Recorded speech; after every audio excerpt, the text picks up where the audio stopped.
29 август. Почитаме свети мъченик Анастасий Спас Струмишки. Този Христов мъченик, който се именувал по български Спас, а по гръцки Анастасий, бил родом от България, от Струмишка епархия, от село Радовиш. Бил млад, на възраст около 20 годишен, красив наглед. Дошъл в Солун при един оръжейник, който бил негов майстор, имал някакви турски носии и търсил начин да ги изнесе вън от Солунската крепост, без да плати мито.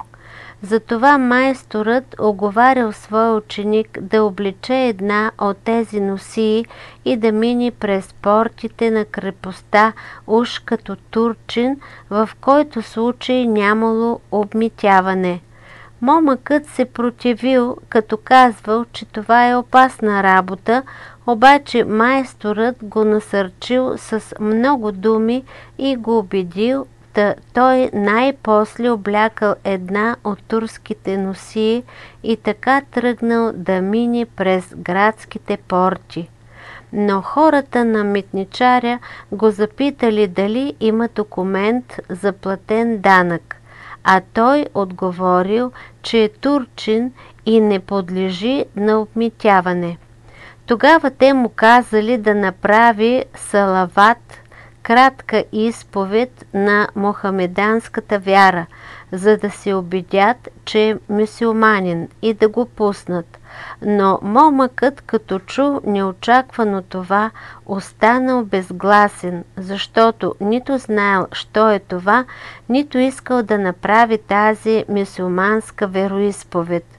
Тогава започнали да го бият и да го блъскат, задето презира мохамеданството, и го завели в конака на митничаря и първо го представили на неговият кехая секретар, като разказвали с крясъци и в преувеличена форма всичко горе казано. Този го разследвал подробно, но като видял, че въпреки упражненото върху него достатъчно насилие, той не склонил да си потурчи, завел го при агата, началник на митничарите, същият бил син на един големец и първенец сред агите на име Мустафа бей, който по-късно станал и Беглер бей, бей на бейовете. Той го разпитал с по-големи подробности и първо употребил разни хитрости, като му правил блестящи и големи обещания, за да го привлече. Но след като видял, че обещанията не го смекчават, сменил маската си и започнал да му отправя ужасни заплахи. Но момъкът си останал твърд и само едно се мъчил да поправи – грешката, която направил първия път, когато казал на митничарите, че е турчин. Като изповядвал сега и казвал, че е християнин и няма да промени вярата си, каквото и да го направят. Като видял и чул това, митничарят изпратил човек при градския мюфтия да му изясни въпроса и да попита какво трябва да се прави с такъв един неверен хулител. Мюфтият отговорил: ти държиш с едната си ръка меча, а с другата книгата. Което от двете искаш, не го употреби. С това искал да каже: ако си ревнител на нашата вяра, накажи нейния хулител с меча си. Ако си сребролюбив, безразличен, тогава употреби книгата. Като получил такъв отговор, митничарят го изпратил при мулата, което значи съдия. Изпратил и 5 души турци да свидетелстват против него, че подиграва и хули тяхната вяра.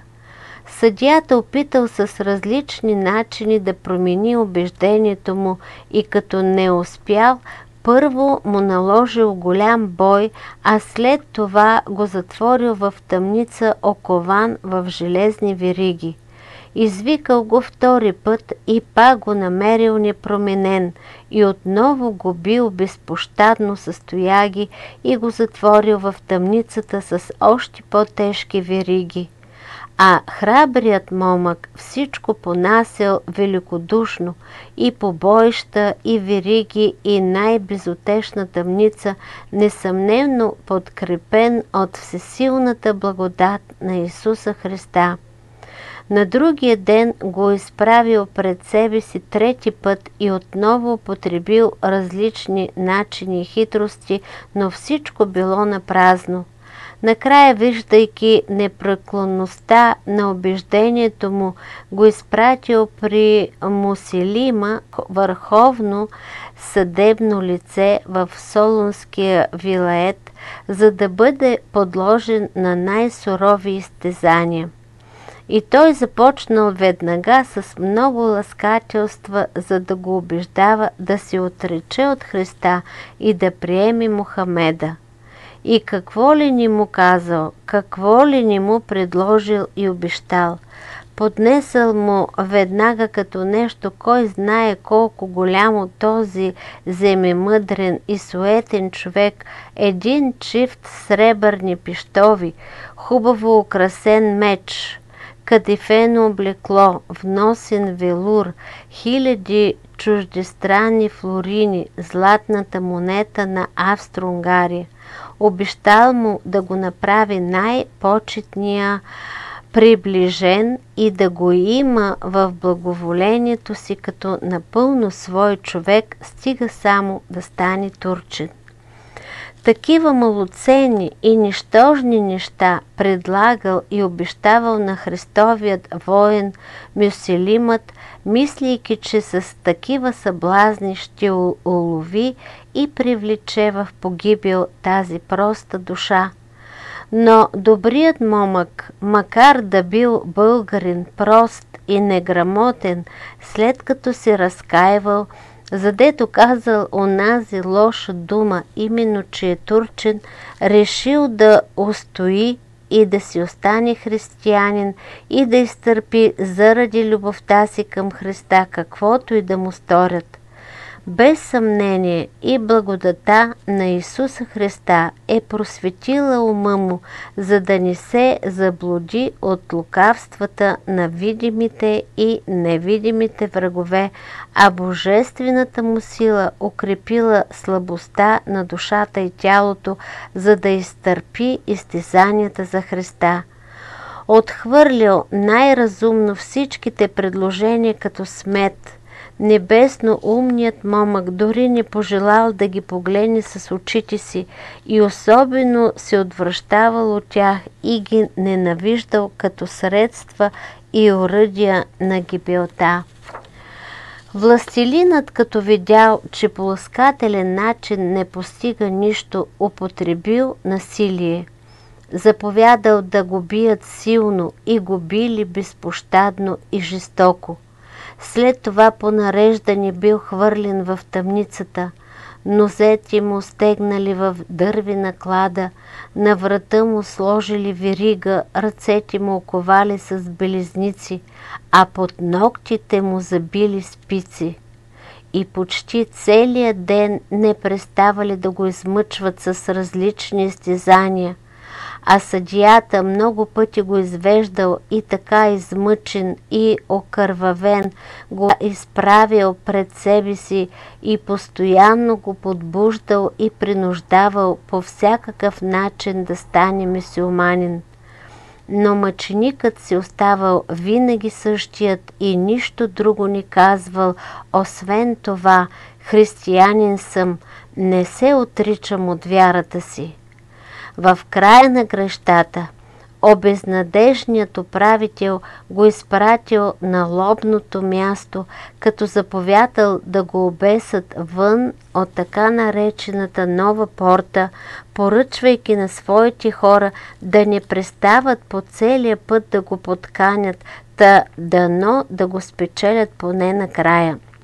Но мъченикът, вървейки нататък, не стигнал жив до лобното място, а от многото изтезания и мъчения на тялото, агонизиращ на пътя, предал дух на 8 август 1794 година, като останал до край в хубавата и сияйна изповед на нашата вяра в Христа Исуса, на когото да бъде слава вовеки. Амин.